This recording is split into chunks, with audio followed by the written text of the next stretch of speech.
Hello, welcome to RC Video Reviews. It is July 21st, Friday, July 21st. Been a couple weeks. I missed you guys. I kind of miss having the pilot jam. It's fun getting out here on Friday evening and just hanging out and talking RC and seeing what kind of stuff we can get into. Anyway, welcome to the show for tonight. Freddie got in first. Looks like he's trying to give Shane a run for his money. Hobie got in a quick second. So very nicely done. Shane Ellis, hello.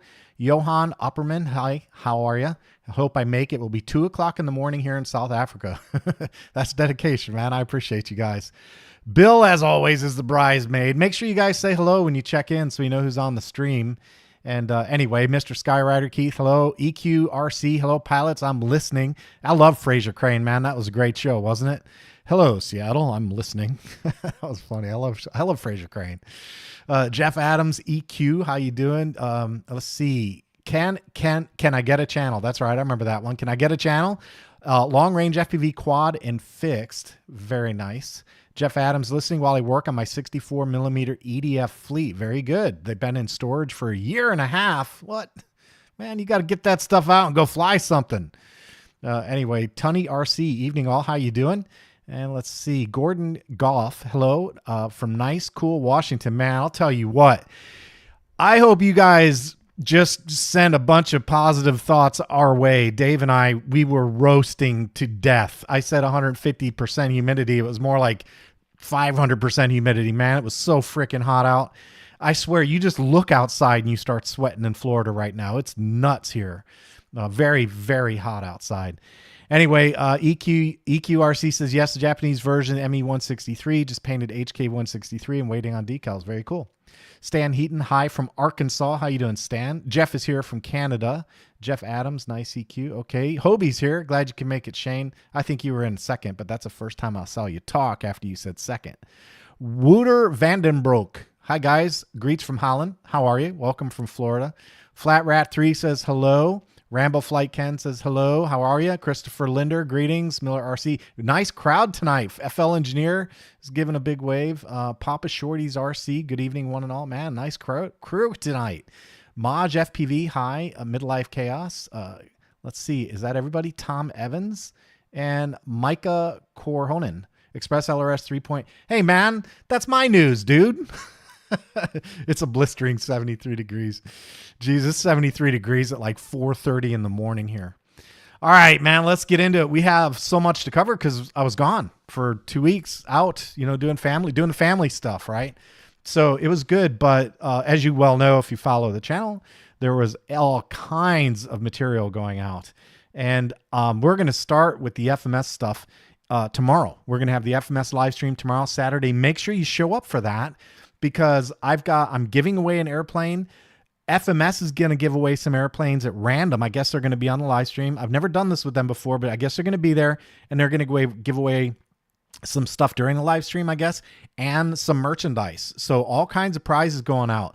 The one thing I'll say is I'm not exactly sure how she plans on doing it. So my contact over there, her name is Maeve. She's on Discord.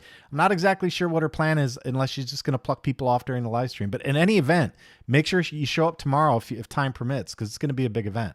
It's going to be a lot of fun. So anyway, let's cover the weekend review. Let's get into that. And then I do have content. We have content for tonight. I had some stuff I want to show you. And then we'll get ready for tomorrow's session, which is going to be a big one. That's going to be a long session, big session, and a lot of free stuff being given out. Good coupons, too. Really good coupons. So we'll start out with the 4th of July live stream. So that was the last event we did with FMS, and a lot of Warbirds. We did the Corsair, the A-10, the Rafale. So we did some military-style planes for that event, and that was good. Good session. And then the next video was the Sky RC B6 Neo. And, I had the Q6s, the ISD Q6 lights. I found like the last two in the world. I think I found them in a store in Canada and ordered them. And I would say that they do a good job charging, but I've had two problems with those chargers.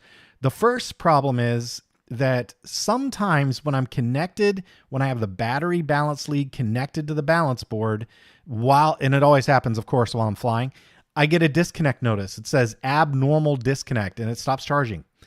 And then the second issue that I've had is that the the navigation rocker, it just kind of skips over some stuff sometimes. So you're trying to scroll and get things working and it just skips over. So for that reason, oh, by the way, Radio Master contacted me and said, hey, we've got some stuff from SkyRC. Would you like to check it out? And of course I said yes. So I got the B6 Neo. We'll talk a little bit more about that later. I'll give you a field report on how it did. But that's what that was all about. So the B6 Neo, and I'll tell you so far, you know, based on the video, it performed like it said it would perform. Now, that's not to say there aren't some shortcomings, but it did what it said it would do, and that's a 200 watt charge rate with the correct voltage input. So it's there. It's there. I like it. Next up was the FMS A10. I'm going to tell you guys something else too.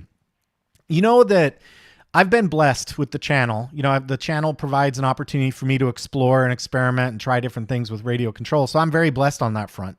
And I'll tell you that, you know, the engagement I've had with FMS has been nothing short of spectacular. And they've given me some opportunity to play around with some EDF jets. And, you know, I've kind of gone up and down on lots of different jets. And, you know, I have the ability to get stuff because of the channel. You know, the channel helps me. And then I, of course, put some of my own money in and I experiment.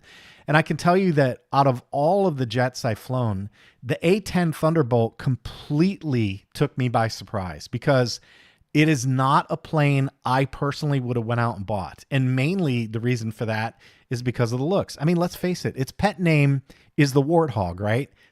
It's the Warthog because it's ugly.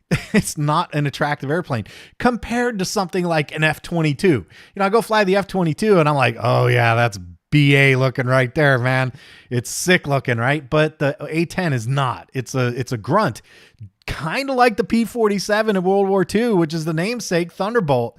The P-47, they called it the Jug. It wasn't exactly the darling plane. It wasn't the Spitfire, it wasn't the Corsair, it wasn't the Mustang, but boy, did it get the job done, right? If you follow any of that stuff, you know the P-47 got the job done. And I can tell you, after flying that A-10 from FMS, I was just blown away. And the next day I went out and flew it with Fred after the video was over, and I kind of had a little fun with it. I did some maneuvers. I did a couple touch and goes, and I'm telling you guys, that's a nice airplane. It's like a sheep in wolf's clothing. And I know that's backwards from the proverb, but that's kind of what it is, because it's very docile in the air, but it looks like a wolf. You know, it looks like a aggressive killer airplane. So I'm enjoying that one, and I'm keeping that plane. I'm going to fly that some more. So A-10 Thunderbolt by FMS, good airplane, good airplane.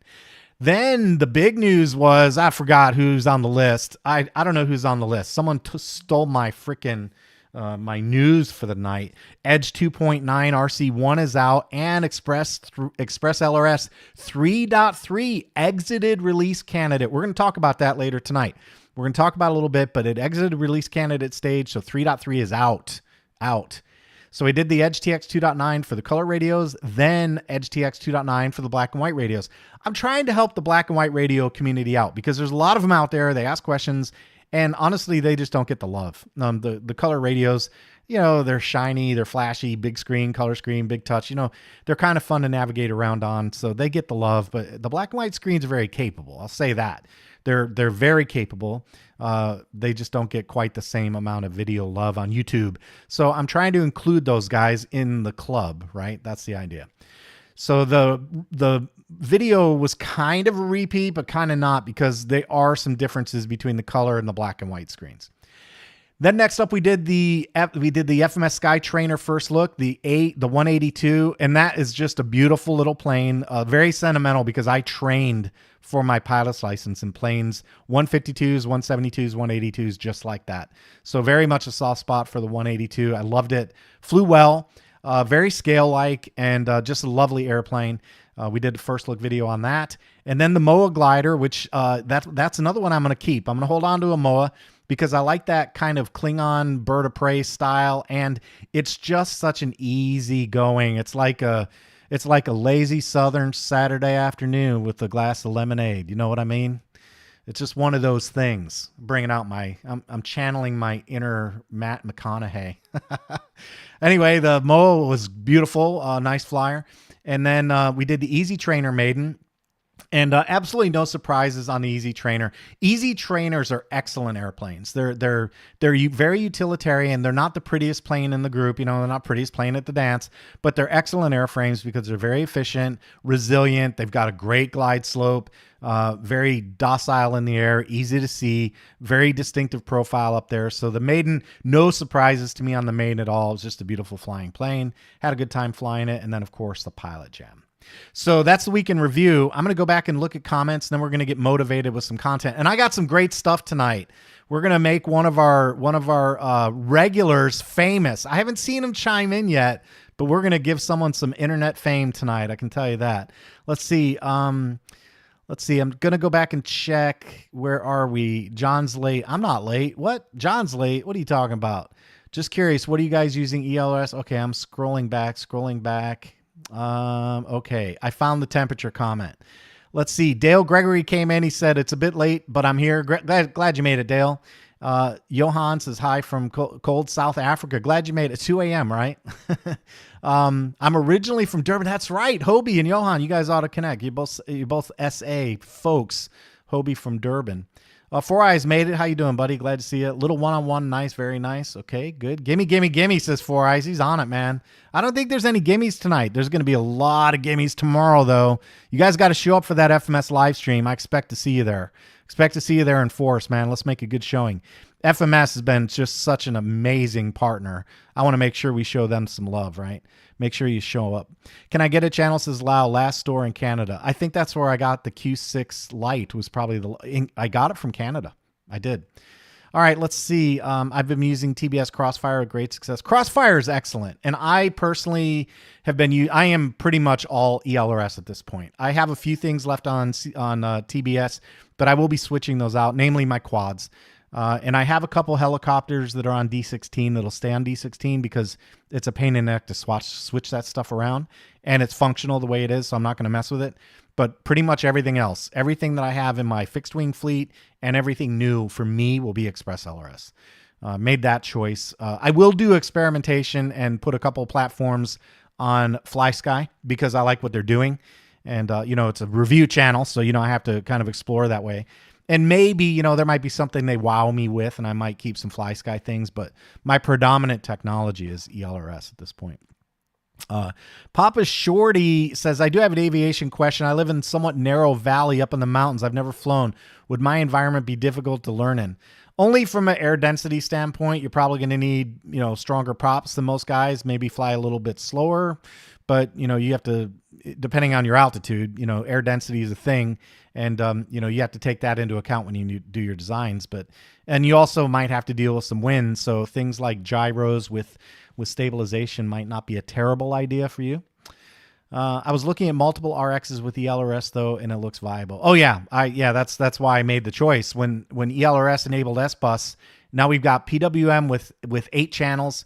We've got S-Bus. We've got CRSF. That makes it the platform of choice for me, 100%. Let's see. I agree. I wouldn't choose it either. I'm not sure what that reference is. I'm not sure. Little one-on-one says 2.4 is noisy as everything is on it. I'd rather fly something that is on a less noisy frequency. Yeah, that's a thing. Where I fly, it's not material, so it doesn't matter. And I think Express LRS with Laura just does a fantastic job at holding on, even at 2.4, to very, very long range. So don't discount it out of hand. Maybe do a little research, but Express LRS at 2.4 is pretty solid. Let's see. Papa Shorty's RC, not to be a captain obvious, but it's too narrow. Banking can be difficult, truthfully. Yeah, that's true. Especially with thin air, too. All right, let's see. Haywood, ELRS here. Can't beat it. I agree. That's my choice. Dale says A-10 is one of the coolest jets in service. And, I guess they're about to retire that one. I guess that one's going away, right? The A-10, they finally say that one's going. It's going to be on its way out the door. Fast Freddy says black and white screens are probably easier to read in sunlight. Maybe, Fred. Could be. Might be worth a try. I've got the Boxer. It's a good radio. Express LRS. Good gimbals. Should try it. Let's see. I want the A-10. Would be so much fun. And it looks good in the air, too. It really does. Philip Jang from Australia made it. How you doing, Philip? Tim says, yo, EQ. Let's see. A little commentary. Licensed pilot, tower watch supervisor, 50-year RC pilot. That's Tim. Well, congratulations, Tim. Another licensed pilot in the group. That's awesome. Okay, let's see. Let's get into the content. I have material for you guys. So the first thing that we're going to do is a thank you. And I want to do a thank you because, you know, I get out here on the channel and I'm always hitting you guys with stuff. I'm hitting you with videos and my Etsy store and my affiliate links and FMS affiliate links and Radio Master affiliate links and everything else. And I just wanted to say thanks to you guys because I appreciate that you, not only do you watch the videos, that you comment and engage in a polite way. That means a lot. I like to see civil discourse on the channel. I think we have a very good group of people. So I do appreciate that. I appreciate my patrons, and I do have some new patrons right up there at the top. They're listed. They scroll by. Those are the newest patrons up there. It's not all of them, but it is the latest group of like 10 or 15. So I want to say thanks to the patrons, especially for reaching into their wallets and helping me out. And I'm going to tell you guys that I go out and try and bring content into the channel. Some of it's provided by sponsors. Some of it I have to go buy.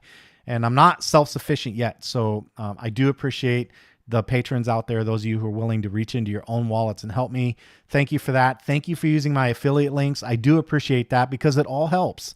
You know, just clicking on those silly little affiliate links and buying stuff using my link is helpful because it all adds up and it allows me to do more and do more for you. And I can tell you right now, if you follow my channel, you know one thing we do not have here is a shortage of material. We are putting out, this channel puts out some material, man. There's no doubt about that. So anyway, thank you. I just want to take a moment and say thanks to you guys. Thanks for watching. Thanks for watching the commercials because that's how YouTube pays us. So thank you for watching the commercials. Thank you for using my affiliate links. Thank you for the patrons for taking the extra step and reaching into their wallets and kicking in. I appreciate all of you guys and certainly appreciate my sponsors. The big ones, Radio Master, BitGo Hobby, FMS. I really appreciate those folks as well. So thank you all for helping make RC Video Reviews what it's becoming. I do appreciate all of the support I get out there from the community. So thank you for that. All right, now let's move on. Let's get moving here. Trainer setups. I do have a trainer thing that I want to cover with you. And the reason I want to cover it is because I still see trainer. It's almost like it doesn't matter how many trainer videos I do. There's always one more question, which is fine. You know, I get it. It's cool. No problems with that. I don't have any problems with that. That's what we're here for, right? We're here to help each other out. So what I wanted to do, rather than go into a whole big thing, I just wanted to spend just a minute showing a kind of a logical, what I would call a logical setup. And the reason I want to do that is because it does become a recurring theme in terms of what I see on the channel. And I wanted to clear some things up. And we'll start out by saying, let me just kind of map it out for you guys. And I think we'll go into the big camera. We will bring up the big camera there. That's a little better. What I'm going to start out with is saying that Precious over here on the right, this is the student radio, okay? And I am running Express LRS. This is the Ranger on Precious. And I'm going to show you the model config. By the way, that was the Express LRS widget right there.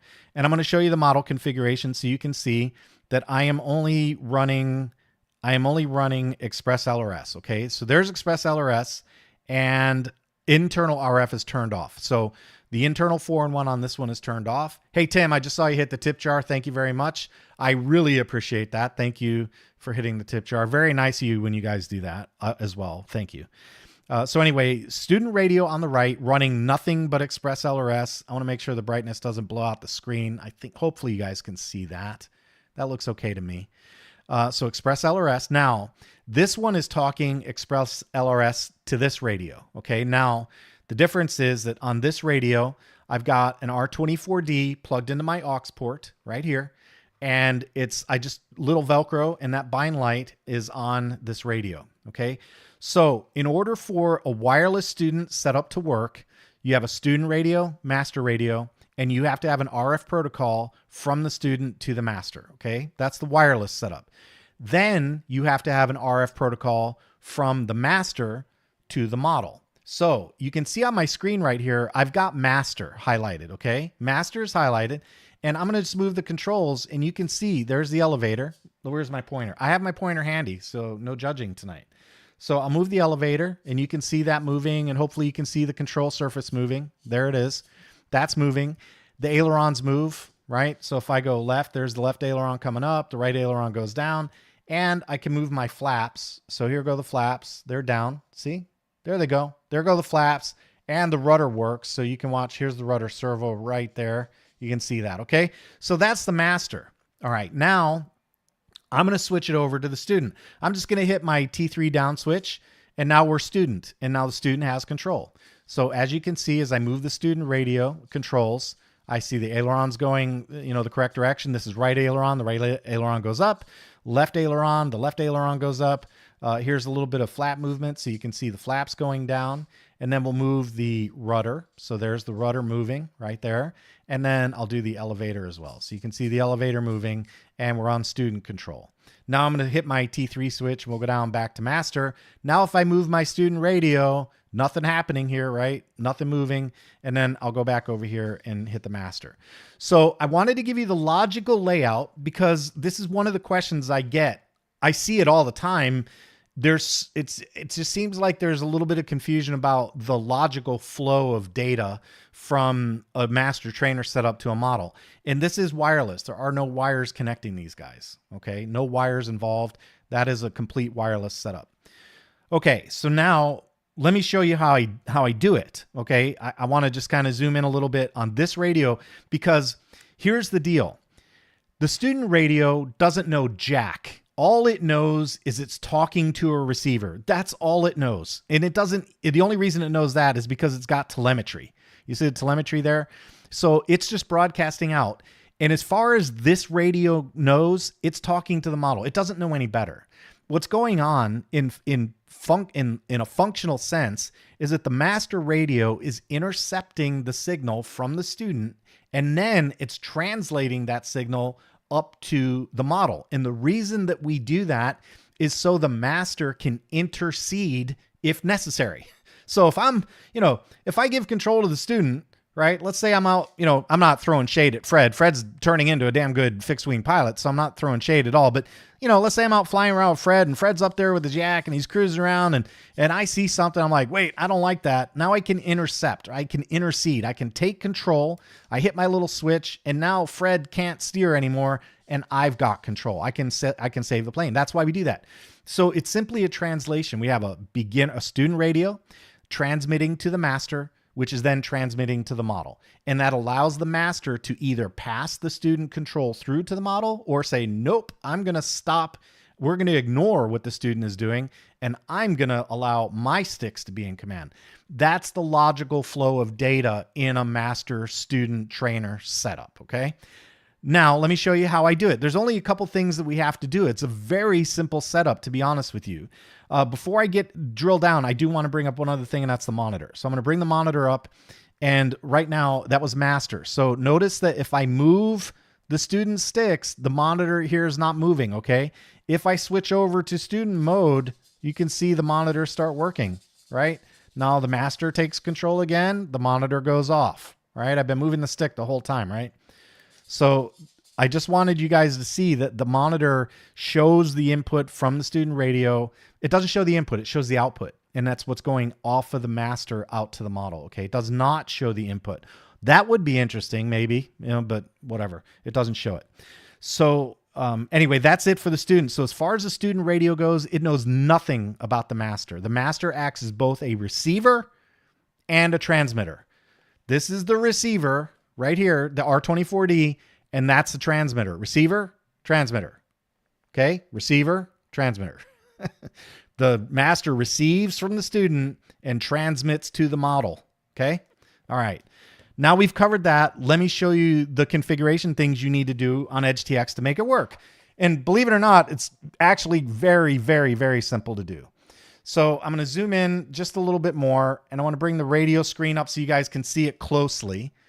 Okay, there's the radio screen. Now we're going to back out, and I'm going to show you exactly what has to happen here. So we're back on the master. The first thing I'm doing, because I am using the S-Bus trainer configuration. That's an R24D Express LRS plugged into the aux port on the bottom. So I'm using the S-Bus trainer setup. Okay, so what I'm going to do is hit System, and we're going to go over to the Hardware tab. And all I am doing here is setting aux 2, which is this port right here, aux 2, is set to S bus trainer and port power is turned on. If I turn port power off, that receiver goes off. Okay. So that's step number one. You have to do port power. Okay. Step number two is you need a configuration in the model setup where you click on, let me back up and slow down a little bit. Sometimes I go a little fast and I want to make sure you guys see it. Okay. So step number two, we're going to go to the model settings, click model, and then we're going to scroll to trainer and we'll click on trainer, and I've set my mode to be master serial. And what that means is this radio is the master, but we're also taking trainer inputs from the serial port on the bottom. That's this thing. That's that port right there. So we're taking inputs on the serial port from the student. Okay. That's where the signal enters the TX16S. Okay. So that's step number two. And then step number three, for me, I'm just going to show you my way. You can use any switch on this radio you want. Okay. I like to use T3, and here's why. When I'm resting my hand, when I'm watching a student fly, here's the configuration I put my master in. I put my throttle at 50%. If there's a gyro, I put the gyro on auto level mode. So that to me is auto level. I put it on auto, and by the way, always test it first. Make sure your auto level is correct before you do this. So I test it, make sure auto level works. I put it in auto level mode. Okay. And then I just rest my hand. I keep one hand here and one hand here. And I just let the radio hang on my neck. And if I see something I don't like, I simply click the trainer mode down. And that means the master now has control. And because I'm in auto level mode, the gyro automatically self-rights the plane and I simply start flying it. It is the most relaxing instructor method I've come up with in all my years of doing this with students. So throttle at 50%, auto level mode if you have a gyro turned on, and then rest your hand right there on the switch. And you just sit there and watch the student fly. You see something you don't like, you push down, you have control. The auto levels the plane. You just fly it and you get things squared away. You say, okay, I'm going to give it back to you. You put T3 back down again, and that hands it back to the student. Okay. That's how I do my trainer on my master. Now, that's the controls. Now let's keep on moving because there's a couple more things we need to see. In order for me to use the T3, now, let me be clear about something. I use T3 because that is the trim for throttle. On electric, we don't use trim on throttle. We calibrate our ESCs, right? You guys are calibrating your ESCs, right? Calibrate those ESCs, do it. But we don't use trim. I know on gas and IC you do. Okay, so on gas and IC you might need something different. You might want to use, say, a momentary switch, right? Or another momentary switch like this one. You might do that. You might say, well, I'll click that, and when I click that, it's mine. When I click it again, it's a student's. Okay, there's lots of different ways you can do it. This is the way I do it. And the reason I do it this way is because my T3 is not used to trim my throttle. Okay, so in order to make that work, we have to go in the flight modes. Now, any flight mode I'm using, I turn T3 off as a trim. Okay, so right here, you see how that's turned off? Throttle is turned off by clicking it. Now it's white and there's no value right here. It's gone. What that means, you're telling the radio, look, you're still a momentary switch, but don't worry about trimming anything. No beeps, no limits, no audio prompts, no nothing. Okay. So that's turned off now. So, and you could do that for any of these trims you want. You could do it for T5, T6. I use T5 and T6. Notice mine are off. I use those for things like screenshots and resetting my flight timers, right?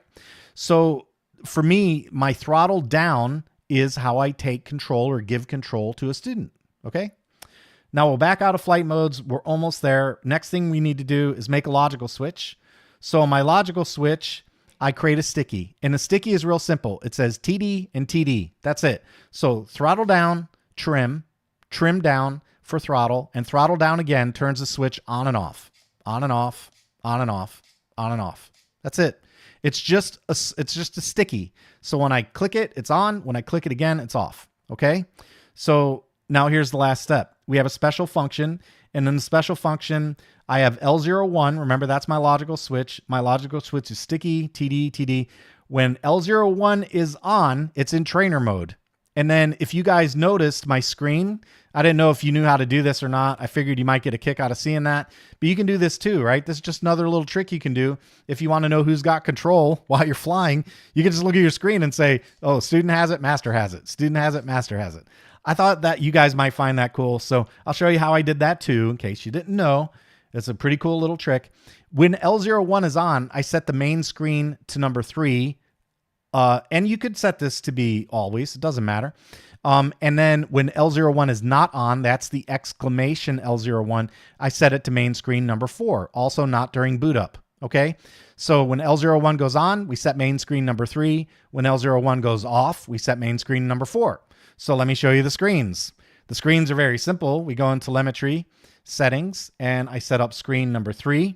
And when I click setup widgets, I have a text value that is a widget setting text. I put the text of student in, I put the size at XXL, and that's it. That's it. That's all it is. So that's on main screen number 3, and then main screen number 4, same deal, setup widget, do the same thing, put a text value on here, master. And by the way, you can carve it up. You know, you could make this a 2-part. Let's do one. What the heck? Let's just do one.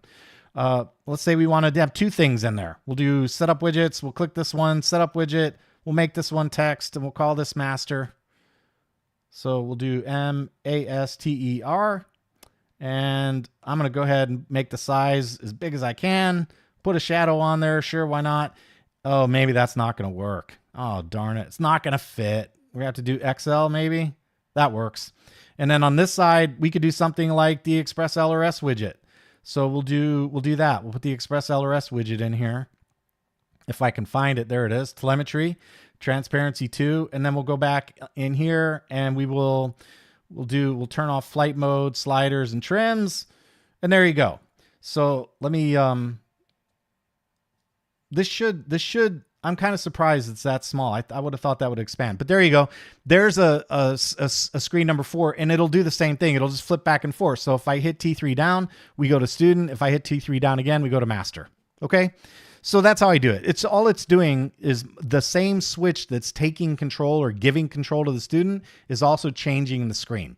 And that way, you know, if you give it to the student, what the right thing to do obviously would be to put the telemetry on the student screen. That way, while the student's flying, you could take a look at the telemetry and say, oh yeah, the radio looks solid, no problems there, right? Just a clever little way to kind of maximize your use of the radio. And then you also can see at a glance who's got control of the radio in case you need it. So there are other ways to do it too. You can put a track on the momentary, and you could do a sticky that says, if L01's on, play student. If L02's on, play master. You know, there are lots of different ways you can do this. I'm just giving you one example that works for me. So there you go. That is the student trainer setup. I'm gonna go back and check questions before we move on, but I wanted to cover that tonight because this was kind of like the master class, right? I did not go slow on this on purpose. I do these production videos and I try and kind of take my time. And there are certain things that I don't cover because I always just assume that there's some knowledge about it. But tonight was kind of like the master class for you, the regulars, you guys that are regular visitors on the channel. And hopefully you can help, share this information. If you're on Discord and somebody's asking, make sure you explain it to them in that way. You got a radio link between your student and the master, and then a radio link between the master and the model. They can be the same protocol. I'm running Express LRS in both cases. So I've got Express LRS from this one to this one and to RCVR2. By the way, this is a commercial. I'm sorry. But RCVR2, you can get it at my Etsy store. I've got these for $15. Links in the description if you want one. These little models are awesome for doing this kind of work.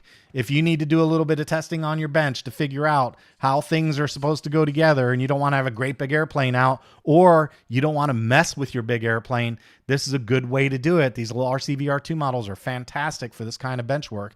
I use them all the time. Okay. So anyway, that was the master class for you guys. I hope that was useful. Let me go check comments and we will scoot. Okay. Let's see. All right. Where are we? Going back to the tip. There's also a landing strip. Okay. We need something like the SXR with the LRS. I know, Adam, I am with you. I am 100% with you, man. I've been asking for that. In the meanwhile, the closest thing, as far as I'm concerned, is a Hobby Eagle A3 Super 4. Pair that up with like a Radiomaster ER4, for example, and that's a pretty good solution. So there are options, just keep that in mind. There are options out there, but an A3 Super 4 is very complementary to Express LRS. When I use a gyro these days, I use an A3 Super 4. Jay Largo, how you doing, man? Jay, good old friend from Arizona, man. I hope you're out there flying and have a good time out in the desert. I miss you, buddy. I miss it. I miss flying out there in Arizona, no doubt about it. I miss hanging out with you guys too, you and Captain Ron. There's also a landing strip parallel. Okay, you're still talking about the mountains. Robert's at our lake camping with the grandkids. Robert, I hope you're having a great time. Can I get a channel that says military of tomorrow is robotics and it's already way under development? Yeah, no kidding. Thanks again, Tim, for hitting the tip jar. Appreciate you. Jose Valentin says, thanks for all the info you provide. Well, I'm glad to help, man. Always glad to help. Let's see. Enjoy the grandkids. Nice one. Walls are up. I'm checking comments. Precious. Hi. Yeah, premium is so nice to get straight to the content. No waiting. Okay. Awesome. Acro. Looks like a lot of chit chat, which is awesome. Tim says, I love the A10, especially my new T1 models, A10 Red Devils. Very cool. I do. The A10 it hit me. I like that A10 a lot. I really do. Rafims13 is here. How you doing, man? Good to see you. Thomas Allen says, my new TX16S arrives Sunday. We'll be spending a lot of time on your videos. Well, awesome, Thomas. Have a good time. Take your time. Enjoy it. Put your feet up, go through the beginner playlist, and just enjoy it, man. Get your radio out and play with stuff. You can't hurt them if you follow the content. And even if you do manage to brick it, it's still recoverable. I think the biggest thing I would say to you, Thomas, right off the bat, when you take it out of the box, plug it into your computer and back up the SD card first thing. Because once you have that, you can always go back to the way you got it. John's videos are the best out there, easy to follow. Thanks, Hobie. I appreciate you, man. Let's see. Radiomaster makes beautiful radios, literally amazing if you get the max. They make better, but not economically viable. Yep. I'm still looking for something I need to respond to, and I'm not seeing it. Can this be set up so we don't have to hit the T3 button? Can we set up a logical function so the master takes over as soon as any stick movement?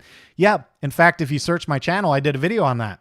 It's called wireless trainer with auto take back or auto take back. Just search for wireless trainer on my channel. It's out there. A quick take back. That's what I called it. Quick take back. It's just stick movement. It's a little more complicated though. It's a more complicated setup. What I like about what I'm doing here is that if I'm at the field and flying with someone like Fred and he goes, hey man, can I fly your plane? I'll say, sure. And I'll stick a receiver on there, add a student configuration, and bam, we're up and flying. So that's the reason I kind of like knowing these steps, because it's helpful if you need to do something ad hoc. If you can plan ahead, of course, the quick take back option, very cool. Very, very cool. Radiomaster is all about you. You're in control. Do whatever you want to. Yes, I agree. Little one-on-one. That's exactly right how I feel about it. I felt that way when they started putting out the faceplates, and I said, "Hey, would you like me to do a video on how to change the case and the faceplate?" And they're like, "Sure. Pick a faceplate. We'll send you the hardware." And I made the video, and you just don't see that. You don't see radio manufacturers go, "Sure, take your stuff apart. Go ahead and empty the entire casing out, and good luck." Let's see it go all back together. You don't see that. That's another thing I really like about Radiomasters. They are hobbyists. They're hobbyists. They love the hobby.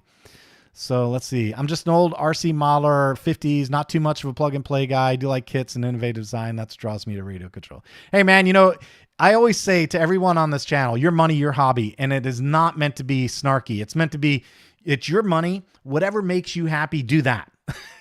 If it makes you happy to buy kits and assemble them, do that. If you like ARFs, do that. If you like Spectrum, go ahead and do that. It's, your money, your hobby. If you like it, you're not wrong, right? And again, it's not meant to be snarky at all. I mean that in the truest sense. It's my money. I'll spend it how I want to. Now, because it's a channel, I do kind of, focus on making the channel work. If it were just me, it'd probably be a different set of circumstances in my hangar. I like building things that don't exist. I agree. I do too. Notice my little sign. I built that. I made that. We'll talk about that a little bit later. Let's see. Little one-on-one says, I'm working on my own drone design. Nice. We'll see how it will turn out one day. You're going to 3D print? I've seen drones made out of wood, laser cut drones too. What do they call that stuff? You guys help me out. It's the hard plastic with epoxy. It's the epoxy compressed plastic. What is that called? G10? Is that what that's called? You guys will help me out. Let's see. I like building things that don't exist. I'm working. Okay, we got that. Those gimbals are sexy. Yeah, they are, man. I like these AG01s, man. They're good. They're good gimbals. I love them. Papa Shorty says, I feel like high school student that accidentally walked into an advanced theoretical physics class. Well, hey, the cool part is just watch the videos. Take your time and don't get frustrated. Just get your radio out and watch a video and try it. Go along with it. And here's what I would tell you guys. If you're new to the TX16S, go watch my videos that say things about inputs, mixes, and outputs. Learn that first. If you understand inputs, mixes, and outputs, I would say just about everything else is complementary to that core functionality on these radios. So if you click on radio, on model, right here, you've got inputs. That's inputs. This one is mixes, and this one is outputs. If you learn those three and that sinks in and you understand it, the rest of the radio will start to make a lot of sense. The one exception to all of that, of course, is the logic, because with the logic, you can just get downright stupid with the logic. I mean, I've built some crazy logic configurations. You can have a lot of fun adding capability and extending the capability of this radio, playing around on the logic screen. So the trick is just take your time and ask questions, and don't let it bother you. You're not going to learn it all in a night. I still learn stuff on EdgeTX to this day, and I've done like 500 videos on this topic. So don't worry about it. Just spend the time and enjoy it. That's what it's all about. It's not the destination, man. It's the journey, right? Little one-on-one says AG01 gimbals feel good. I agree. Henry A says hello. Hello, Henry. Let's see. I'm looking. Does the 15 also in the servos, or do I need to add them? Does the 15? I'm not sure I understand the question. Robert, one button calls Uber Eats. That's the one. Okay. What hertz are you on with the trainer system? I'm running on the Express LRS. I'm running 100 hertz on the student to the master, and then on the master to the aircraft, 100 hertz. 100 hertz, 8 channels. This one's 16 divided by 2, but I don't think it matters. At the end of the day, when I was doing all the testing on resolution, my conclusion was simple. That's that unless you're like a robot, unless you're an alien from outer space, you cannot detect 11 bits on your sticks. Or if you have a control stick that's this tall, if your control stick is way up here, you might be able to detect 11 bits. So when it came down to packet rate, 100 hertz, what this means is that this is sending 100 packets per second to the airplane. 100 packets a second. You are not that fast. Now, that said, that rate is not the same as the rate going out of the receiver. That's configurable in the receiver setup, and by default, it's 50 hertz. So I'm talking 100 hertz to my receiver, and I'm talking 50 hertz from the PWM cycle, the duty cycle on PWM to the servos. That's 50 hertz. Default rate, 50 hertz to the servos. And it works fine. I mean, it works fine. I've gone up and down on the whole resolution thing, and you can't tell the difference. Anyone who says they can, I'd like to see it. And I'll tell you what, show me the video.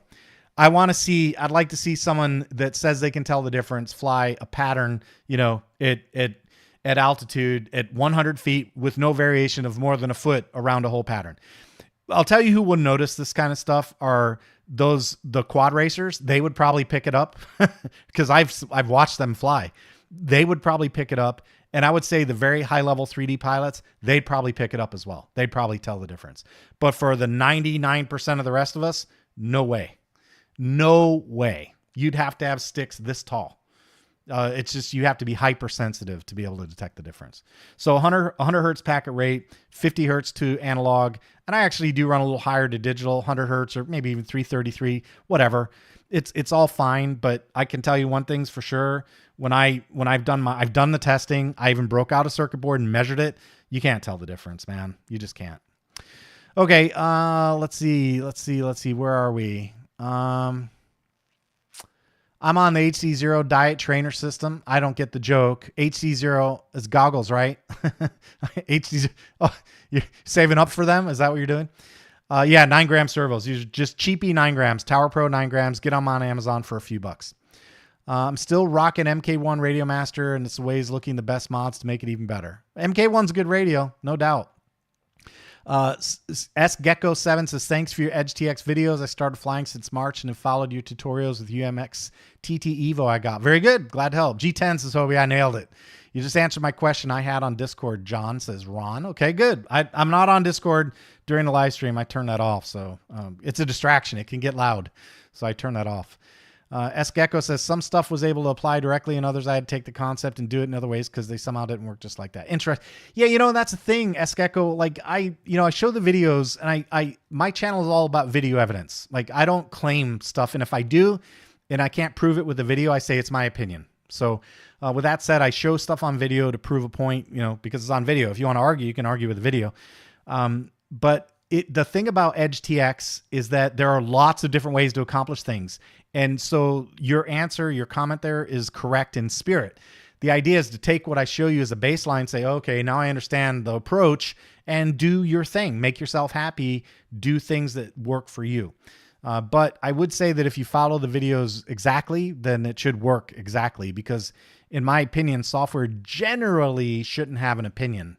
So if it works on mine and you're using the same version of software that you have, it should pretty much work the same on yours. Little One-on-One says, I will 3D print it at first, then mill it out. Only thinking NK I don't have yet is a CNC. I do have a 3D printer. Well, cool, man. Keep it surprised. Show us some pictures on Discord in your build log. RC Video Reviews, you reading the chat was way super latent. Yeah, I know. It's tough. It's tough sometimes. I can't keep up.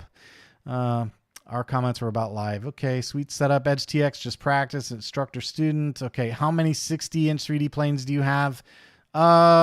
6? 5 or 6, 6, 7. I don't know, somewhere in there.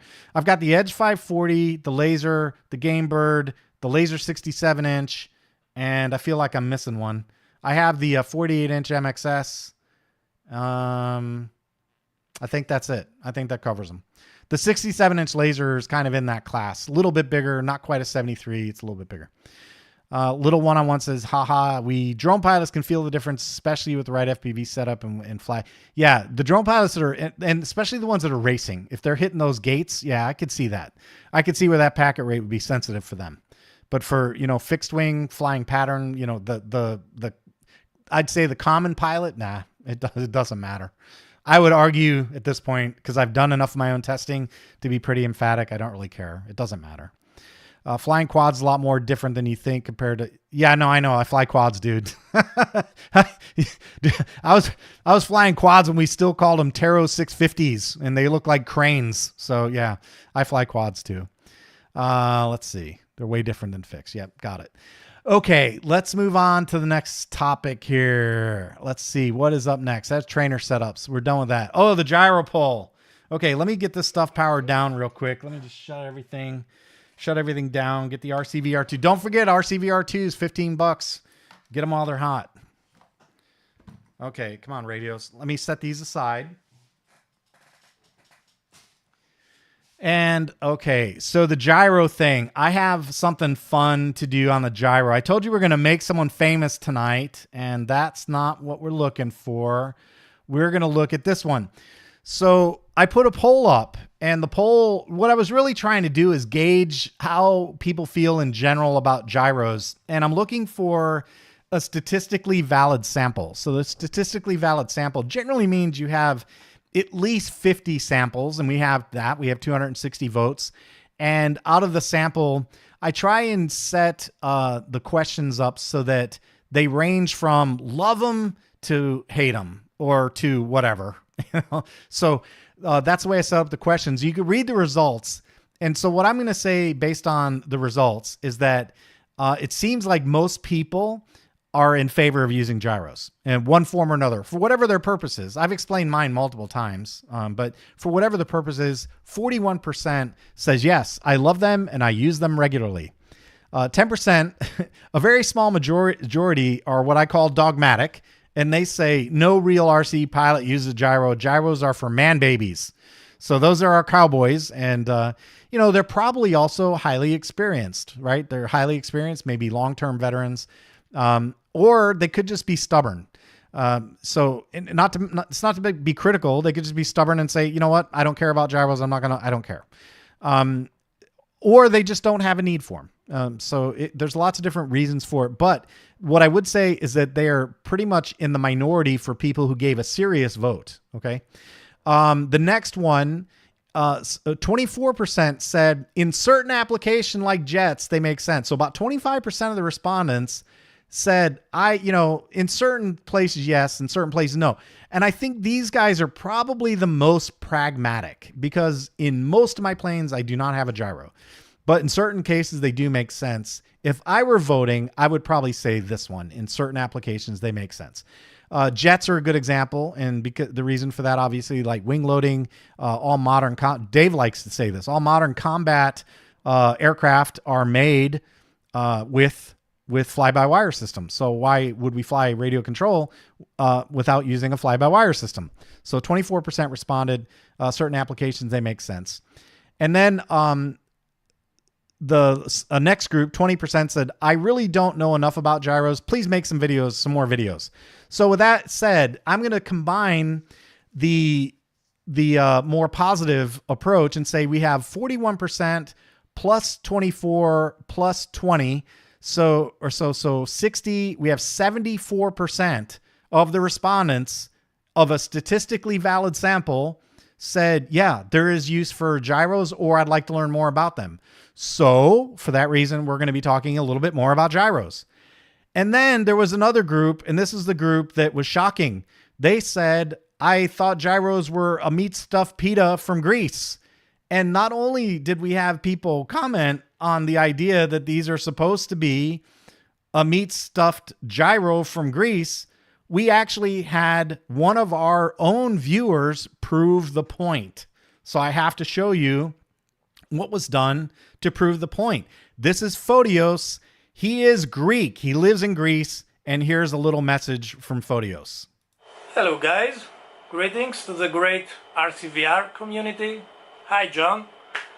I'm here to prove you that a gyro and a gyro with pita, it's exactly the same thing, as I promised. So here we have a Hobby King Yak 11 with a simple receiver, a standard issue receiver. Let's check it out. Spare me just a little bit. Bear with me the low quality craftsmanship of my video. So you see, it's the standard Zorba the Greek 7.5 channel receiver.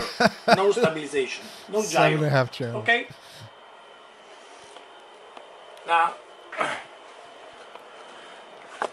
let's check it.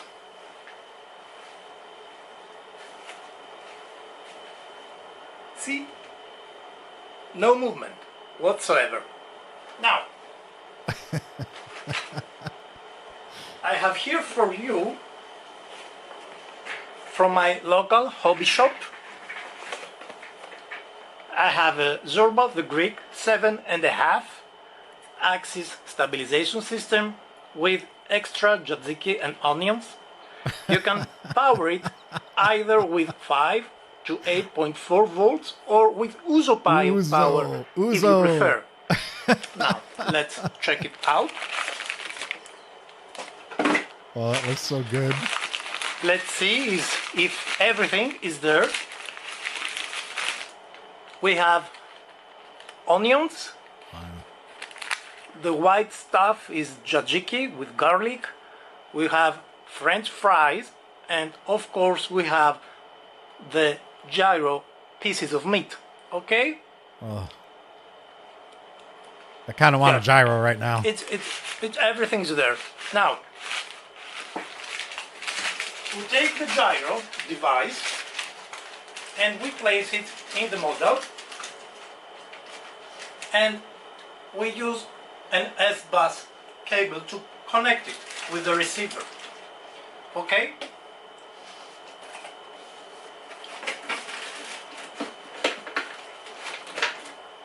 Here we are. Now, make sure, this is important, that you download the latest firmware. Okay, let me just first download the latest firmware from Uso Power Software Database. I love it. If you guys ever need to go to Taiwan, you can tell the missus you're downloading firmware. Yes, That's how they do it it's in the Greece. latest. Now,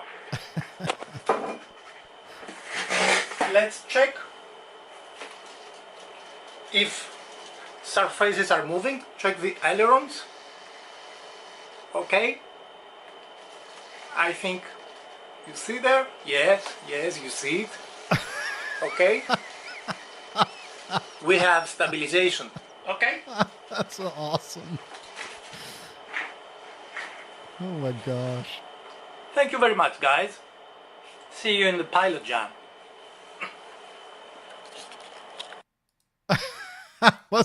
That was just, oh my gosh, that was just fantastic, man. Photios, dude, thank you so much for making that. That was a lot of fun, and what a great video. That's great production video. We should post that on the channel. It'd probably go viral. That was just hilarious, man. Thank you so much for sharing. So there you go. I think you now, guys, you have proof that the only person in the entire poll that was correct was Photios, who said gyros are meat stuffed pita from Greece, but they're also aircraft gyros. So I think he was the correct one. And bottoms up on the firmware. I agree. That was pretty funny stuff, man. And his goggles, right? The magnifying goggles, doing a video with those on. That was just absolutely hilarious, man. What a good time. Thanks, Photios, for sharing, man. That was just really cool. Make sure you always update your firmware. That's right. You got to update your firmware.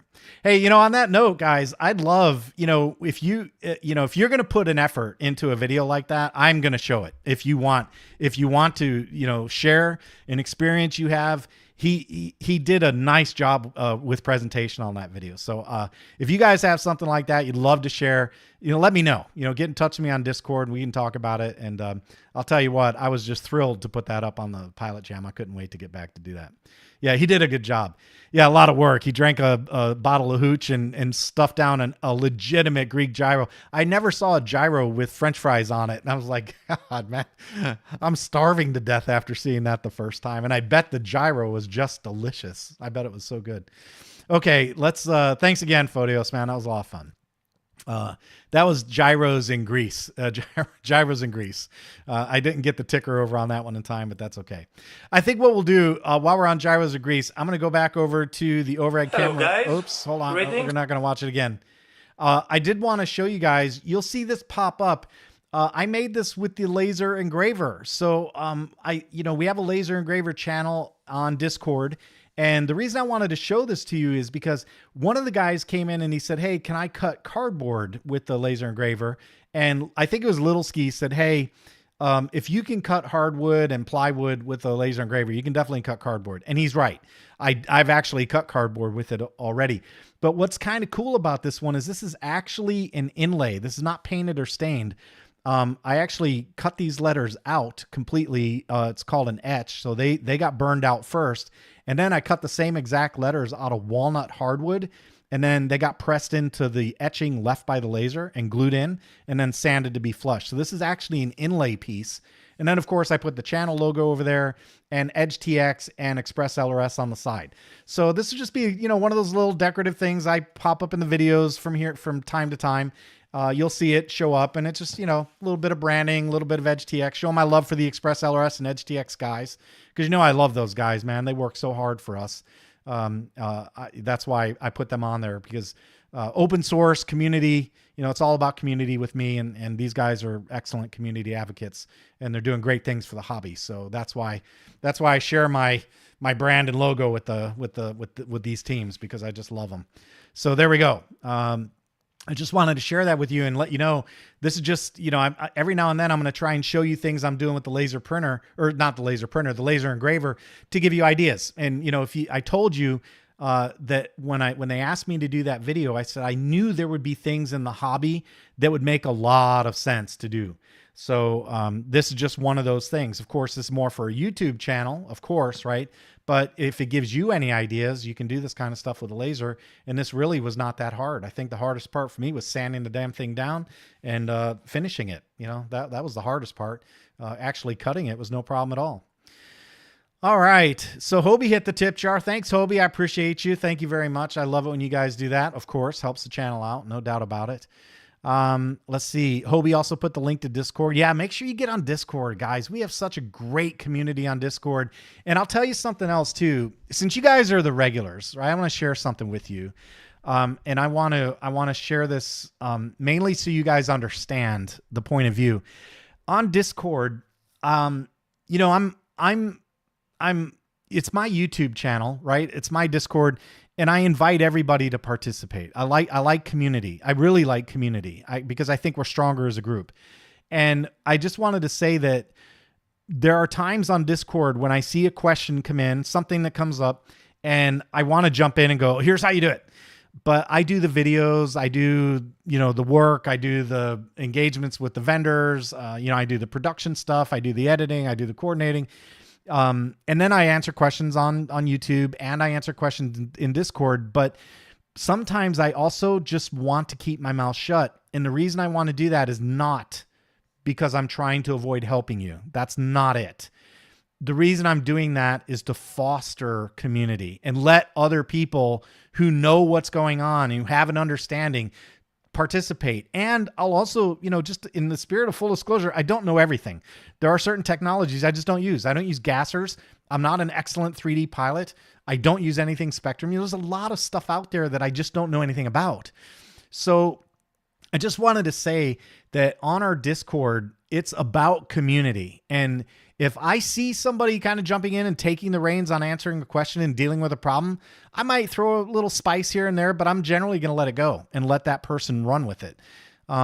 So I just wanted to throw that out there because lately the Discord, you know, there was a movie, it was Full Metal Jacket. And at the end they were running, it was near boot camp graduation, and Matthew Bodine or Jeffrey Bodine. I think it was Matthew Bodine. He's Joker. He was the narrator, and they were running through the forest. He said, we're at the end of our trip in boot camp, and we've turned into stone cold killers, and we're starting to grow outside the control of our drill instructors. And I think that's what they wanted. And that's kind of how I feel about my Discord. That's what I'm after on the Discord.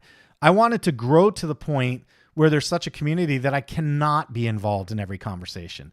And I count on you guys to do that. So if you are knowledgeable and you have good, honest, fact-based information to share, then share it and help out, pay it forward. You know, that's the whole nature of the hobby. That's what community is all about. It's paying it forward. We've got experts in every facet. We've got experts in programming.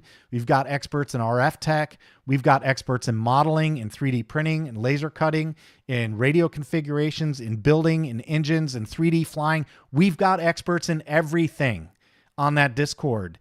If you are one of those experts, get in there and get involved. Pay it forward because you had to learn it from someone too, right? So you get in there and you help out. And that's what I'm aiming for with my Discord. I want to see it grow to that point where it's outside my control in terms of being able to answer everything, right? And that's why sometimes I just keep my mouth shut, because I'm trying to encourage and get you guys in the pool and helping out to answer and be a participant in solving problems and helping people out, okay? That's what it's all about with me, is getting that community involvement, okay? All right, so that's it on that part. And HB Jeff says the inlay is cool. Yeah, the inlay is really cool, man. That's a really high-end look. I like it a lot. And this is my first go at a real inlay. I've actually done some other stuff, but I like that a lot. I think this is really cool. I'm very excited about this. Hobie says, only two things come from Texas. Yep, that's Cowboy. You saw the movie. You saw it. All right, let's get back to the desktop, and we will move on to the next topic, which is Express LRS and ELRS updates. Okay. More critical information for you guys. I want to pass something on, because in the video, I was purposely vague about it, and it was not an omission by error, okay? When I did the 2.9 RC1, if you watch that video, you'll note that I didn't talk much about the concept of a release candidate. I didn't talk about RC1. And the reason I didn't do that is because the developers, they need help. They need our help. They need us to get the software. They need us to install the software. They need us to put it on our radios, on the bench, and they need us to test things. And if we, if we all take the attitude of, well, it's a release candidate, I'm not going to get involved, I don't want to mess with it, I'll just wait for the final release, then it's we make their job a lot harder finding bugs. And the quality, I think, suffers. Not to say that they've ever put out a bad product, but if we come together as a group and we install the release candidates on our test radios or airplanes that we're willing to risk, and we do a little bit of testing and give them feedback, that does what I call harden. It hardens the firmware. It makes the firmware or the whatever it is better because you have lots of eyes and lots of hands on the problem. So it's important, and that's why I didn't embellish on the concept of a release candidate. That's why I didn't do it. My intention was to say, you know what, let's try and see if we can get more people involved in the testing process. Now, was that throwing people under the bus? Maybe. But I don't think so. I have a lot of faith in what the Express LRS and EdgeTX developers do. And I think that they wouldn't, having interacted with these guys for a couple of years now, I would say I would have a lot of faith that they're not going to release something that knowingly has a critical flaw. So that's why I didn't embellish on the concept of RC1. Now, with that said, I'm going to talk about RCs or release candidates with you guys because you are the ones closest to the channel because you're here. And you've been listening to me talk for an hour and you're still here. So that tells me you like what goes on the channel. So the deal with the release candidates is that they are candidates for release. So the way you think about the problem is at some point, the developers have to say, okay, no new ads. We're not going to add new functionality. What we need to do is put our pencils down and stop the testing. And when they put their pencils down, they put a release candidate out, and a release candidate is intended to be, it's exactly what it says. It's a release candidate. It could be released in that form. So they may say release candidate 1, they put it out there, we all grab it and we start testing it. If they don't get problems, they don't have fixes to make, they could go from RC1 directly to a release. Now, I haven't seen that on Edge. I think, if memory serves, the best we got is 2 release candidates, and then we went to a final. So RC1 is kind of like, that's the first pencils down moment where they put firmware out there and they said, okay, we think we're ready for you guys to start testing. So get your radios out, get your spare radios out and start testing. Let them know, get out on the GitHub and tell them, hey, I found a problem. Here's what it is. That's what release candidates are about. And I would also, to carry on the Discord theme or even the YouTube comments theme, if you get people, you see comments on the channel, people saying, hey, it's a release candidate, can I fly with this? Give them a response. Tell them what you think about it. Say, yeah, it's a release candidate. It's close to being finished. Could be some bugs. Tell them what you've heard. Tell them what you understand it to be. You don't necessarily have to parrot back what I say either. You can read for yourself. Go to the GitHub and read. And engage the developers. They're on Discord. You guys know where they are. So, engage. But the point of the matter is, when it comes to release candidates, they're counting on us. And if we get involved and we test and we put it through its paces, we can find problems. And if you let them know, hey, this is the problem I saw, they've done, in my opinion, they've got a stellar track record of correcting things that need to be corrected. Now, I'm not saying we always get our way on feature functionality or on appearances or layouts. That's a community, right? Sometimes you have to compromise and you have to live with those compromises. That's what community is. I think that's what's lost in politics these days, is that you don't always get what you want, but if you can generally make improvements in the community, then that's better than nothing at all. And by the way, I'd also stipulate that in that community, there are generally pretty bright opinions and friendly relations with each other, even though, I've gone out to them and said, I'd like to see this. And they're like, no, nope, not going to happen. I've gone into the Express LRS Discord and said, hey, can we kill channel 5? And I got railroaded out of there. Like I walked into a bad roadhouse. You know what I mean? It's like, you got to be, the community is there and the community kind of drives directionally in the correct space. Sometimes they're going to say yes. Sometimes they're going to say no. Sometimes they're going to go, holy crap, I can't believe we didn't catch that. So that's where our feedback becomes important. So that's what I would encourage you guys to do. Be part of the solution, not part of the problem. Get the software, get the release candidates, do some testing, talk to others about it. If you find a problem, report it, open an issue and let them know what you found and just be as clear as you can be. And that's what makes it better in the long run. Okay. All right, that's enough on that. So to wrap that segment up, I just want to say EdgeTX 2.9 release candidate 1 is out and Express LRS 3.30 is out. That is the official party time. That is the official release of S-Bus on Express LRS. So now if anybody says, can I fly S-Bus on Express LRS? The answer is unequivocally, yes, you can. And it works. So there you go. All right, that's it on that one. I hope that didn't wear you guys out. I don't want to be like on a soapbox. I'm just talking to you guys like, hey, you know, we're all part of the same boat here, so let's pull forward on the boat. You know, that's what I'm aiming for. Okay, the B6 Neo. I have to make a little swap here because I had other stuff plugged in. 1 second.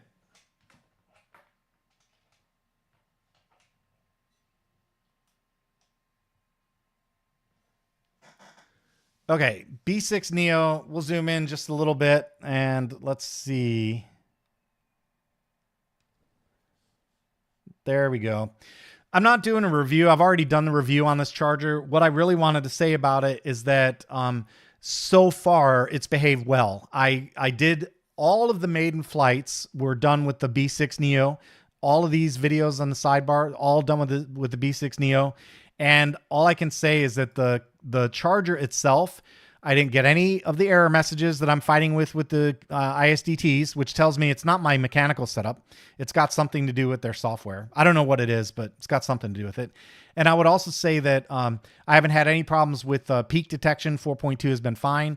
And I've been measuring with my various cell checkers and no problems there either. So as far as I'm concerned, at the moment, the B6 Neos are in production for me, and they'll remain in production until something better comes along.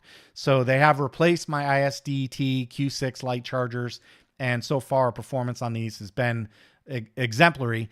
I do want to point out, after living with them for a little bit, a couple of quick little things. I am going to unplug this. I'm going to unplug this. No, I'm just going to turn the power off. There, power's off. Power back on. I did mention this in the first look video. That sucks. I hate that kind of thing. I hope they get rid of that. I'd love a firmware update where I could delete that. I don't like it. That needs to go. But other than that, functionally, the software has been good. The only other thing that I think is a little bit of an issue is not the fact that it's got PD input. That's fine. What I do kind of wish they did was include a USB output. That would have been nice to see a USB output somewhere on this charger. So that way, when you're at the field, you could also charge your phone or your camera or whatever. So regarding my, practical experience with the charger, I would say that so far it's been very good. I'm pleased with the results at this point in time, and I will continue to use those. I told you I would come back and tell you guys over time, and I will keep reporting on how this charger is doing. But for $35, a 200 watt charger up to 6S with PD input and 28 volts in, and it's accurate, yeah, I'm digging that. It's good. I'm happy with that. So B6 Neo, that's what that one was. Just a quick little recap on that one because I got a chance to actually use it at the field, and man, it was hot. It was hot, and the charger did just fine. No issues with the charger. Now, I wasn't hitting them real hard. I wasn't doing any 6S 5000 or anything like that, but it was hot. It was hot. All right, let's see. My wife poured out my bourbon. No drinking for me tonight. Yeah, right. I'm not buying that one. I got my order on Etsy. Got my order in on Etsy. Good. All right, cool. Go get them. Go get those RCVR 2s, man. These are handy little devices. I love these things. Don't believe Freddie. Freddie poured his bourbon out. That's what happened. I think he ran out. All right. Let's see. That's it for that topic, the B6 Neo. Next up is Q&A. We're coming up on the end, guys. I promise. We're getting there. We're getting there. We're going to turn this away, and we're going to turn on some Q&A right there. And let me see. Where are we on Q&A? There's number one. How about that? I haven't started with the right question. All right, so if you're new, Q&A is where I kind of go through the comments on the week, and I look for things that I think other people might have been interested in. Comments they leave that other people might have said the same thing. So it's one of those deals. Like if you remember being in the classroom, there's always that one kid who was willing to raise his hand and ask a question. You're like, oh my gosh, I'm so glad he asked because I was so embarrassed. I didn't want to ask the question. So that's what I'm looking for. I'm looking for those types of questions. On this question, Neo Mayed said, great video. However, 2.8 won't take. No matter what I do, it stays on 271. And the Lua won't change in the scripts tools section from ELRS V3 Lua AC. Any suggestions? So in my mind, this is just a question of looking at the masterclass video on how to flash like a pro. If you go search my channel for the masterclass on flashing EdgeTX, I can tell you guys that outside of the developer community, and I will definitely bow to the developers, but outside of those guys, I doubt that there have been as many people that have flashed Edge as much as I have outside the developers. And the reason I say that is because I have my own build environment. I compile. Every time I see something that looks interesting, I compile a copy and I stick it on Precious and test. So I compile and flash a ton. And what I can tell you is once you learn to master that bootloader, there is no firmware that can resist you. You can even flash the wrong firmware if you want. So there is no won't take when you flash via the bootloader. So that would be my suggestion, is go look at the masterclass video, and you guys have got to learn to use that bootloader for flashing. It is the way to go. I actually took that from the developers. I was kind of toying around with all the other stuff. I was toying with Buddy, and it's all fine and dandy in DFU mode and all that. But man, nothing works as good as the bootloader to flash. So learn to master your bootloader, get in the bootloader, put your firmware on your SD card, flash from the bootloader. All your problems will go away. Regarding the Lua, that's simple file management. I can't help with that. All I can tell you is that there is no hidden file. There is no registry. There are no... If you go in the tools script folder and delete ELRS v3.lua and Lua C, and then you fire up your radio and look at your tools folder, ELRS v3 Lua will be gone. It doesn't get a vote, okay? So you have to go in your scripts tools folder, manage your Lua files. If you delete one of those, it's gone. It does not have an opinion. If you want it back, you're going to have to put a Lua file back in your scripts tools directory. Or tool scripts. Well, I think I have it reversed. Tool scripts. You're going to have to put the file in there yourself, and then it'll come back. So it doesn't get a vote, okay? If you are seeing the same thing over and over, you're either doing something wrong or you're misinterpreting it, period. Next question. This is Bill Cox.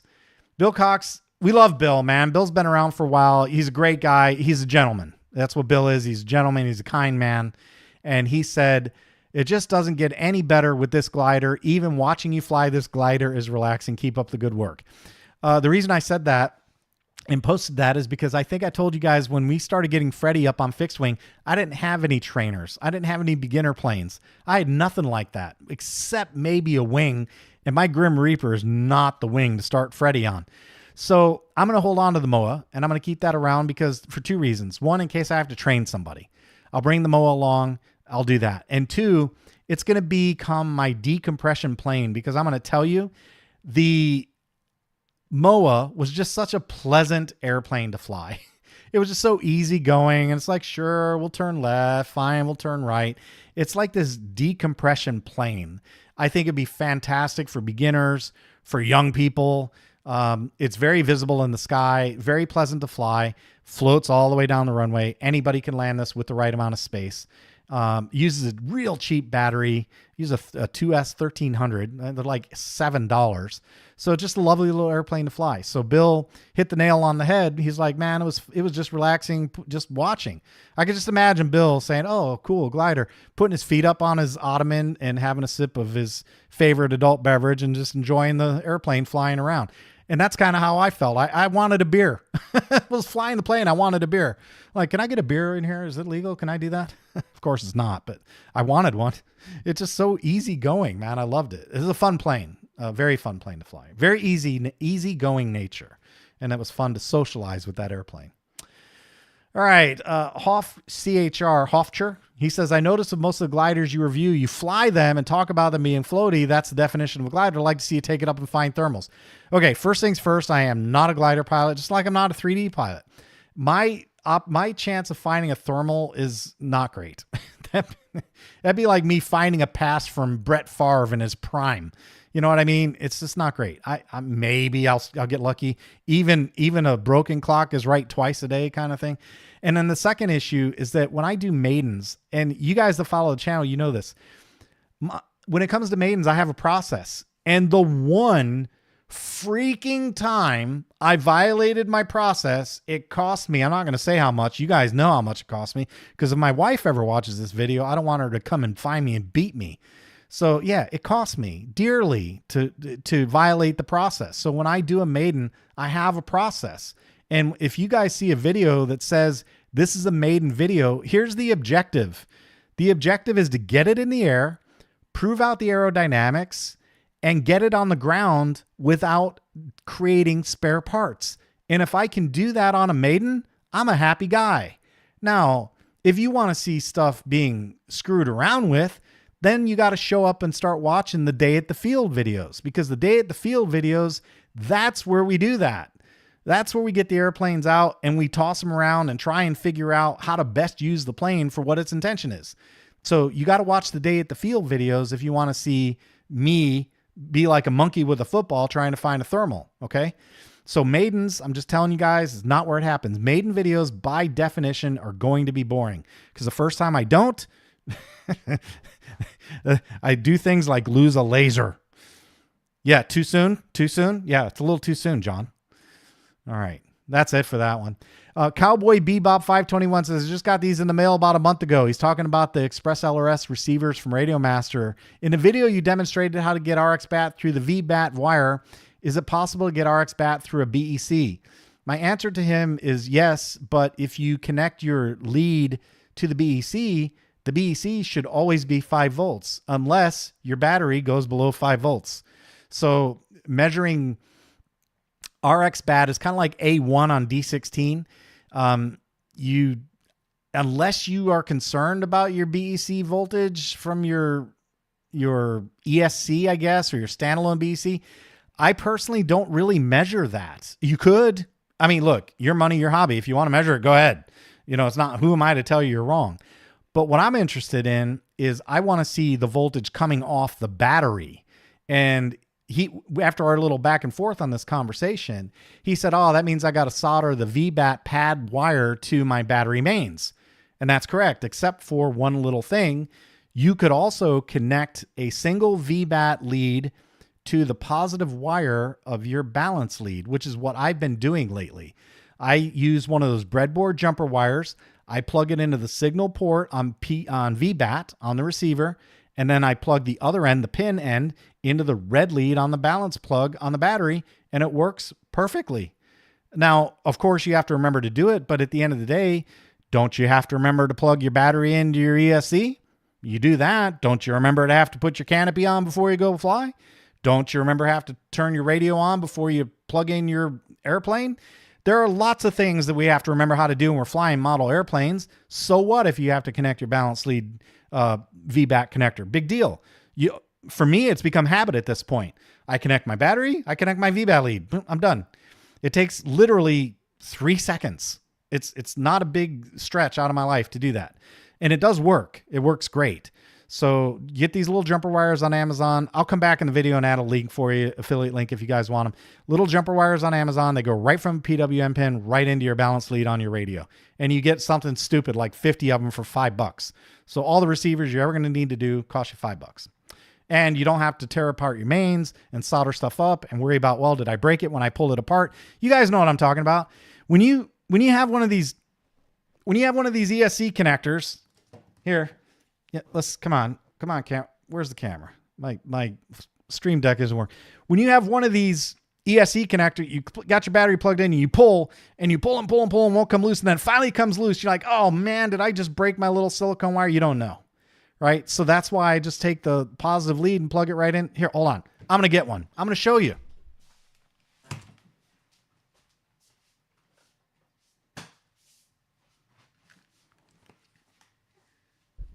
If I were smarter, I would have had this ready before we started the show. But here you go. Here's an EPW6. That is the VBAT. Let me get the keyboard out of the way because keyboards are ugly. All right, so there's the VBAT pin right there on an EPW6. This is the jumper wire that I use. See, it's female on this side, male on this side. All I do is plug that into the signal port right there on the receiver, and that just stays connected to the receiver. And then in the model, this just sits next to my battery wire, and all I do when I'm setting up the plane to fly is that. I take that pin, put it right in there, and I get VBAT on my receivers. It is the easiest friggin' VBAT in the world, and you don't have to strip apart your mains, cut into your main wires, worry about breaking your battery lead. If I do that, big deal. It just comes apart, right? It doesn't ever break the wire. It just comes off. And you get a stack of these 5 for like, you get like 25 or 50 of them for $5. I mean, it's marginal. It's marginal expense for this. Cheap. That's the way I do VBAT. And until I can find a better solution, like, I don't know, wireless VBAT, that's the way I'm going to do it. So there you go. That's that. Okay, let's get back into the next question. Thomas says, when I started flying again, virtually, my flying friends are using Spectrum. Now I see as many, if not more, Radiomaster TX16S and Spectrum. Soon I will be flying with the TX16S. Okay. We got to talk here. Thomas, the thing is that Express LRS and Radiomaster, and it doesn't leave the room. Okay. Be cool. We're taking over the world. One radio at a time, one video at a time. We are taking over the world. Put that in your pipe and smoke it, Spectrum. All right. Don says, I like those self-powered nav lights. Was there any mention of power on time? Stay safe. What Don's talking about are these FMS easy navigation lights. All I can tell you guys, man, do not look at the receiver wires in the way. You're off camera now, receiver. It's not your turn. You're done. You're out of here. Goodbye. All right. At navigation lights, these are the ones he's talking about. What I would say is get a welding mask when you turn these on, because they're absolutely ridiculously bright. I'm going to cover them because I don't want anyone getting vertigo. I don't want anyone getting vertigo. Okay. So I'm just going to cover them. But these things, look at that. I mean, should I do it? You guys want to see it? Does everyone have a welding mask? It's not gonna, I don't think it hurts you over a camera. You guys want to see it? I'm going to unveil this light in a second so you guys can see how bright this is. All right. So here it comes. Be ready. It's a flashing light. So vertigo, if flashing lights disturb you, be ready. Look away. Here it comes. Here it comes right in the camera. Mike, okay. I have another hole in my retina. These things are bright and they're kind of, I don't know, $20 or something. They got the little stick on double-sided tape. We put one on the 182 and flew it around, the green one, and it was beautiful. These are the lights Don's referring to. I'll have affiliate links in the live stream video for this. They're like $20-something. If you want lights on your plane, if you want things to help you maintain orientation, think about that. You can put red and green if you want. You can put white on the belly or on the top if you want. But they are very bright. But Don's question answered directly. What happened was I charged them all up and I ran them down. I think the white one ran for 1 hour and 22 minutes, and that was on the double blink.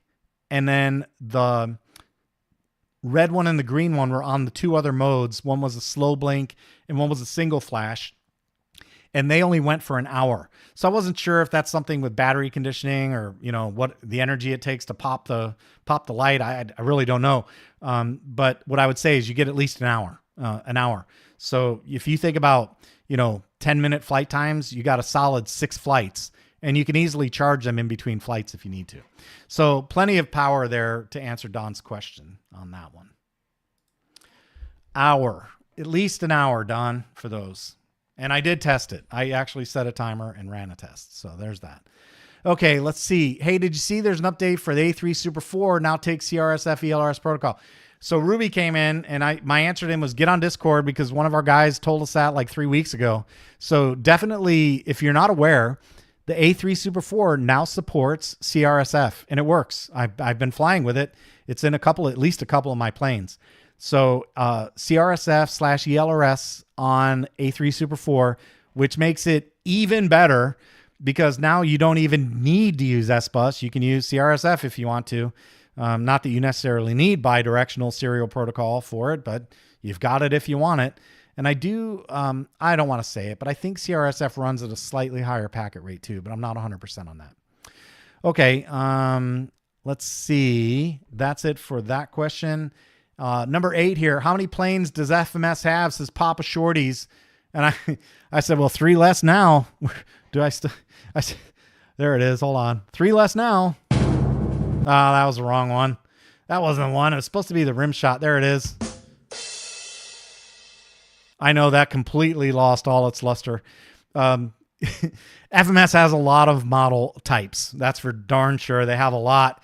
And I just got 2 more today. Can you believe that? 2 more of them today. And they're not going to make it in time for the live stream, but be on the lookout on the channel. We are going to be talking about those for sure. So anyway, how many planes does FMS have? I said 3 less now. That's for sure. Okay, that was better timing. All right, let's see. Next one. Let's see. 9 PNG. Weight, a glider with a motor. I got to tell you guys, I have shell shock on this question. Every time I see a glider with a motor, or somebody says motor and glider in the same sentence, I get shell shock because here's the deal. When we did one of the Lakeland events, I said something about a power glider, and a bunch of Weisenheimers came back and said, "You mean a plane?" No, wise guy. I mean a motor power glider. So we went out and Googled it, and they're called motor gliders. So whatever, man. It's a freaking glider. If you turn the motor off, doesn't every plane become a glider? I mean, if you want to get wrapped up in semantics, those are the kind of characters I really don't care for. Stop busting chops, man. Be cool. It's fine. It's an airplane that has a glider shaped wing that flies and floats like a glider when the power is not applied. If you want to get pedantic about it, but anyway, I know Blue Smurf Pilot was just making a joke, right? But I'm telling you, man, every time I see that, it's like I have PTSD from the glider guys busting our chops about gliders with motors. Fred will tell you they did the same thing to him on Fred's YouTube channel. He said something about a power glider, and they're like, "Oh, plane dummy." Like, come on, man, ease up. It's not that big of a deal. Take a pill. Zach says, I just bought my first plane after watching your videos and went to the local hobby shop and picked up an E-Flight Carbon Cub. Yes, that's what I'm talking about, man. That's expanding the hobby. I was really happy to see Zach do that. Get out there and fly something, man. Go get a plane. Go get a helicopter. Go get a quad.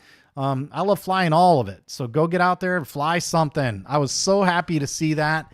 This is the kind of comment that just makes me smile because I love the hobby and I love to share it. And I love to see other people getting involved and getting into the hobby. So last one is Jim Worley. He said, great review, John. Very thorough as usual. Trained on Tiger Moth.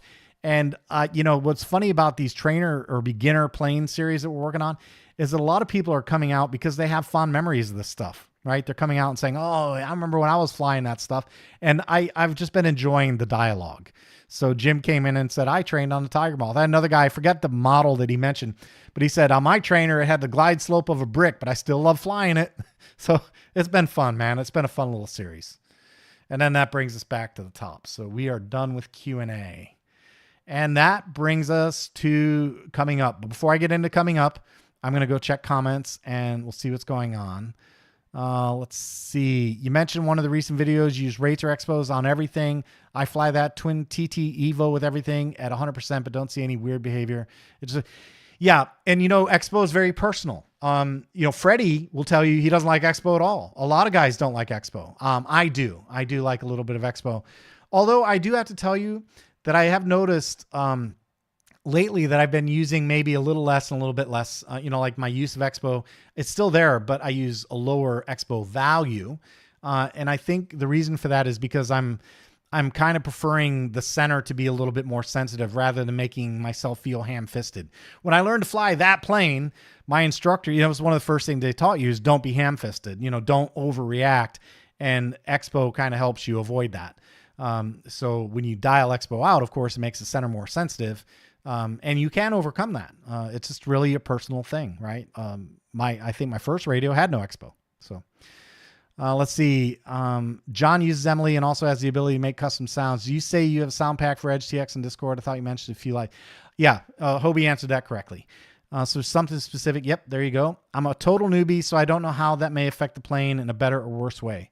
Expo is personal. So I just kind of mentioned what it does. It deadens the middle, but it doesn't change your overall throw. It just changes the curve in which your throw is applied. So what I would say is play with it and don't let anybody tell you you're wrong when it comes to expo. Expo is personal. If you like a lot of expo, use a lot of expo. I will say that on a 3D plane with big control throws, when I first started flying those, I had Chris. I don't know if you guys remember Chris. He used to run around at the club in the field with me for a while. He told me, he goes, a lot of guys are running 60, 70% expo on 3D. And I said, really? Because I had only used like 25, maybe 30. And he goes, yeah. And I did it, and I actually liked it. It made the 3D control surfaces much more approachable to me while in high rates. So it's just very personal. Try it, experiment with it, find what you like. That's what I would say. So can smoothen your movements. Hobie's on it. Do you have an opportunity to fly the moment on the TX16S? Not yet, but I will. Rambo Ken, I'm keeping that one. Not only will I be flying it on a TX16S, I'll be sticking one of the Radio Master Vario receivers in it. So Freddie says, I wish I had a nickel for everything I've deleted on accident from the OG RM roller. I know those roller dials, right? That's something that needs to be fixed. Although I will tell you, I think they've done a pretty good job. I have to stop talking now. We'll move on. John, I bought an FMS Super Easy V4 PMP with Reflex B2 Be Here Tuesday. You know, I asked him for one of those because I've always wanted to fly one of those, and she told me that they're not really big sellers, so she didn't want to. But I've always been curious about that plane. I should probably just buy one for myself. I'm a little envious. Have fun with it, and definitely let us know how you get along with it. I've always thought that was kind of a cool looking plane. I label my video turbine powered glider, so it's a jet. Yeah, right. That's I know, right? Bill Cox made it. Hey, Bill, we just talked about you a little while ago. You're gonna have to hit the rewind button and get caught up. Glad to see you, my friend. Gordon Goff says, hopefully nobody trained on the blue canoe. They would be very old. I would say so old that some of us don't even know what the blue canoe is. I don't. Let's see. When using lipos in parallel, is it okay to connect the balance plugs in parallel? Sure. Yeah. No advantage. Won't help you at all. In fact, I wouldn't recommend it, but it won't hurt anything. I guess if you want to connect the balance, I guess if you're talking about it for charging, if you're charging them, you should connect the balance leads in parallel. But if you're pulling load from them, you don't need to. There's no advantage to doing it. But when it comes to charging them or using them in parallel, sure. Yeah, absolutely. You can. It doesn't matter. I mean, you just put the whole circuit in parallel anyway. So it doesn't matter if you connect the balance leads in parallel. Okay, just make sure you don't cross them, okay? Don't flip them over. That'd be bad. Make sure you get hot to hot and ground to ground, all right? All right, we are caught up on questions, so now we're to the coming up section, which means we're close to wrapping up. So coming up, obviously the long pole in the tent is the big session tomorrow, and I really am counting on you guys to show up. Show up, bring your friends. I know the normal crew is going to be there, and I know there's going to be a lot of people coming from FMS as well. The FMS website has the live stream on their homepage. I got an email just ahead of the live stream tonight saying, hey, welcome to our live stream tomorrow with RC Video Reviews. It's on their homepage. So they're really making an investment in this, a marketing push, you know, but it's in the spirit of community engagement, which is why I've been happy to be involved. So yeah, make sure you show up for that. We're going to give away coupon codes. I'm giving away a plane. There's a lot happening. And we have a segment with Dave that we're going to cover. We've got some radio configurations to go over. A lot of coupon codes. I think I have 7, 8, 9. I think 9 coupon codes. And these are decent coupon codes. They're not $5 off. These are decent, you know, like I'll just give you guys a preview. I've got 4 coupons for 90% off. One plane. It's one particular plane, but it's a good plane. So I've got coupons for that. I've got more coupons for 75% off, and it's a really nice plane. So you guys need to show up, and we're going to give all that stuff away during the live stream. Okay. That's the big one. The next thing that's going to be coming up is I need to get back on track with some other things that have been shelved in favor of getting this FMS workload dealt with. I can tell you that I just got a Cub from FMS. That's got to be put together and flown. So there'll be some video on that. I've got the OMP M4, which I need to finish. I've got everything I need to finish it, I believe. I need to tear some stuff apart and put it back together. So the OMP M4 helicopter with the Spirit system, that needs to be done. I also got the Speedy B F405 wing. That needs to be done. I got to put that in an airplane. And I also have some electronic stuff coming up that I can't go into right now because it's pre-release. So I've got some electronic stuff that we're going to be covering, and that's coming not too long, not too far away. So as always, there's things happening, guys. The live stream is at 1900 Four Eyes, 1900. It's 1900 Eastern, not 1930, 1900. All right. So always content coming, guys. Plenty of stuff on the way. So just stay, keep watching the channels, hit the view, hit the subscribe, notify, tell your friends, sign up for Patreon, go out to Etsy and get a copy of RCVR 2. All the money I'm making on this is going into the channel. And I'm telling you guys, the channel growth is happening. It's starting to happen. Like our rate of increase improved for 2 months in a row, and it grew. So make sure, share the videos, tell your friends. And for all you guys who are doing that kind of work, I do appreciate you. The word of mouth matters. Your advocacy matters. And I do greatly appreciate your efforts. But I can tell you the channel is growing. We're adding, we added our rate of growth increased 2 months in a row by 100 subscribers each month. So it's happening, and the views, the videos are there.